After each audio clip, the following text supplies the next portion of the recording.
Hello, violins. Today we're going to be moving on to page 25, and we're going to use the new notes that we learned on page 24 in some scales and some songs. So we'll go ahead and start out with the B flat major scale.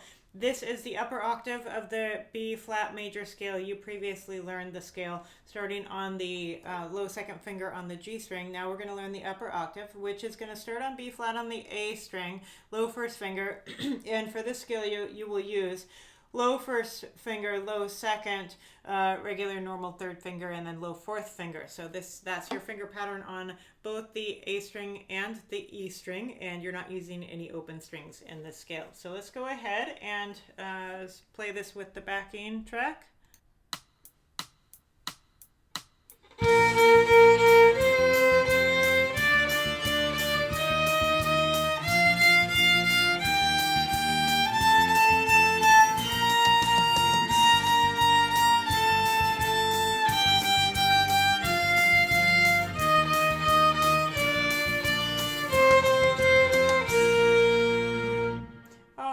Excellent. Now we'll play number 113, Mountain Deer Chase. And notice how this one has a similar rhythm to what you just played in your scale. However, the quarter notes in this one are marked staccato. So in the scale they were not. We played, fairly connected on the quarter notes. Here we've got...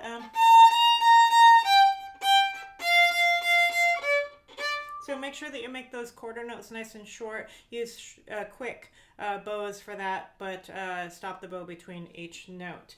This one is a longer song, so I would encourage you to work on it one line at a time, and then two lines at a time, and then put it all together as all four lines of the song.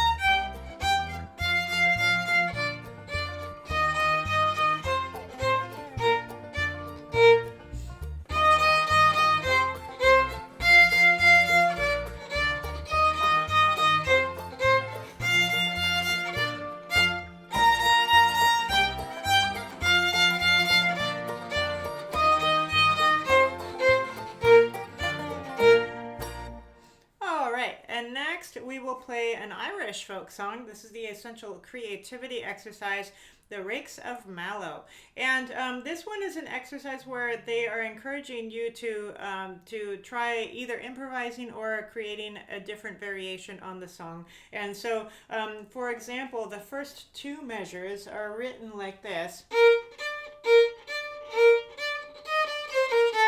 And you could, in the examples in the yellow box, they're suggesting that you change the rhythm. So you could change the rhythm for part of it, like... So you could do something like that. Or you could even change the melodic phrase by adding some notes. Now the example 2 exercise looks like this. Now, if you have two notes that are a skip with one note in between them, and then you end up playing that note in between them, that is called a passing tone. Anytime you're filling in the notes of the scale between the notes of the melody when there's a leap and you're turning it into stepwise motion instead of leaping, that's called adding passing tones. And that's a pretty common musical way to embellish a melody. So that would be a fun way to vary this one as well. Consider coming up with your own variation on this one, and once you come up with something that you think sounds nice, see if you can figure out how to write it down. I will just play it the way it is written in the book.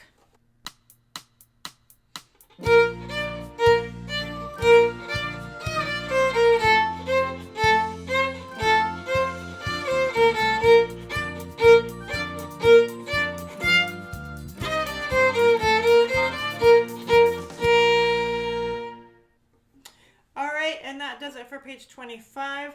On the next page, we are going to learn a new time signature, 6/8. So we've got some exciting rhythmic concepts coming up. Good luck and happy practicing.